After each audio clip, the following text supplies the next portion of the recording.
सेपटे बंगोपसागर सृष्टि होगा जाऊँगी गोटे लघुचाप जहाँ पाणीपाग विज्ञानी माने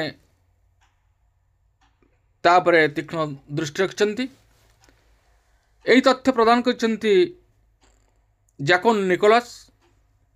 तांकर कहवा अनुसार आसंता 15 तारिख अर्थात डिसेम्बर 15 तारिख बेलू बंगोपसागर एक लघुचाप क्षेत्र सृष्टि होवार संभावना रही।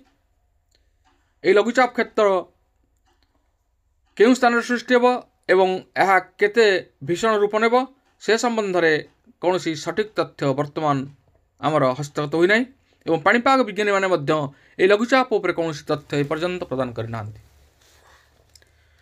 तथापि जैकोन निकोलस पूर्वर आकलन अनेक मात्रा ठीक होइछि जहाँकि से नवेम्बर 29 तारिख में होगा लघुचाप और बात्या संपर्क में पूर्वर सूचाई ताहा सत्य होइछि। तेणु यह सत्य हो पारे ताहा कहब ना, किंतु राज्य में भीषण शीत बर्तमान जारी रही। सारा राज्य में शीतर लहरी जारी रही बेले उत्तर पश्चिम दिगरू प्रभावित होउछि ठंडा शुष्क वायु जार प्रभाव रहिबो 12 तारिख जाए। आसंता 24 घंटा पाई सुंदरगढ़ अनुगुल और झारसुगुड़ा 3 जिला को कोल्ड वेव पाई येलो वार्निंग जारी करिछि पाणीपाग विभाग। भुवनेश्वर आंचलिक पाणीपाग केन्द्र पक्षर मिलिथिबा सूचना अनुसार आसंता 10 तारिख कोरापुट कंधमाल कलाहांडी सोनपुर अनुगुल सुंदरगढ़ झारसुगुड़ा कटक खोर्धा जगतसिंहपुर जिले में 12 तारिख जाए प्रबल शीत अनुभूत हो। राज्य में अनेक स्थान में घन कुहुड़ी दृश्यमान होउथिबा बेले आहुरी 48 घंटा घन कुहुड़ीर प्रभाव रहिबो। घन कुहुड़ीर दृश्यमान को नहीं कंधमाल कोरापुट और सुंदरगढ़ को येलो वार्निंग जारी करिछि पाणीपाग विभाग, जहाँफल यातायात पर सतर्कता जारी करा जायछि। अपरपक्षर आसंता 7 दिन जाए पाग मुख्यतः शुखिला रहिबो। राज्य में शीत जारी रही बेले गत 24 घंटे 11 सहर में 10 डिग्री तले रही सर्वनिम्न तापमात्रा। जी Udayagiri 3.4 degree, Similiguda 4.6 degree, Phulbani 7.2 degree, Jharsuguda 7.4 degree, Daringbadi 7.5 और Rourkela 7.6, Chiplima 8 degree, Angul 8 degree, Kirei 8.9 degree, Bhawanipatna 9 degree और नवरंगपुर 10 डिग्री तापमात्रा रेकर्ड करा जायछि। तेबे आमे देखुचे वर्तमान राज्य में भीषण शीतलहरी जारी रही। यही भाव में 12 तारिख पर्यंत आहरी अधिक शीत जारी रहिबो बोली पाणीपाग विभाग आकलन करिछि।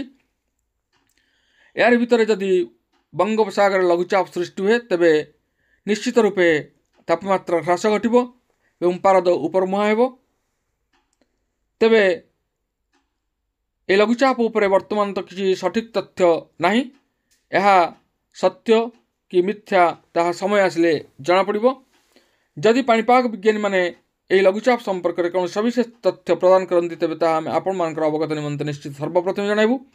एबे राज्य में प्रबल शीतलहरी प्रभावित, प्रबल शीतरे थरुची सारा ओडिशा। आहरी 3 दिन पर्यंत शीतलहरी बा कोल्ड वेव जारी रहिबो। उत्तर पश्चिम दिगरू प्रभावित होउथिबा ठंडा शुष्क वायु प्रभाव में 12 तारिख जाए शीतलहरी जारी रहिबो। एने आसंता 48 घंटा पर्यंत 7 जिला यथा झारसुगुड़ा अनुगुल सुंदरगढ़ सोनपुर कलाहांडी कंधमाल और कोरापुट जिला को येलो वार्निंग जारी करिछि पाणीपाग विभाग। राज्य में वर्तमान कौन पाणीपाग नियामक सक्रिय नथिबा बेले आसंता 7 दिन जाए पाग मुख्यतः शुखिला रहिबो बोली आंचलिक पाणीपाग केन्द्र पक्षरु पूर्वानुमान करा जायछि। पाणीपाग केन्द्र निर्देशिका मनोरमा महांती कहते कोल्ड वेव सह घन कुहुड़ीर प्रभाव देखा मिलिबो। आसंता 24 घंटा पाई सुंदरगढ़ कंधमाल एवं झारसुगुड़ा रे घन कुहुड़ी दृश्यमान होगा नहीं येलो वार्निंग जारी करा जायछि। अन्य पक्षरे गत 24 घंटे 10टी सहर में सर्वनिम्न तापमात्रा 10 डिग्री तले रही।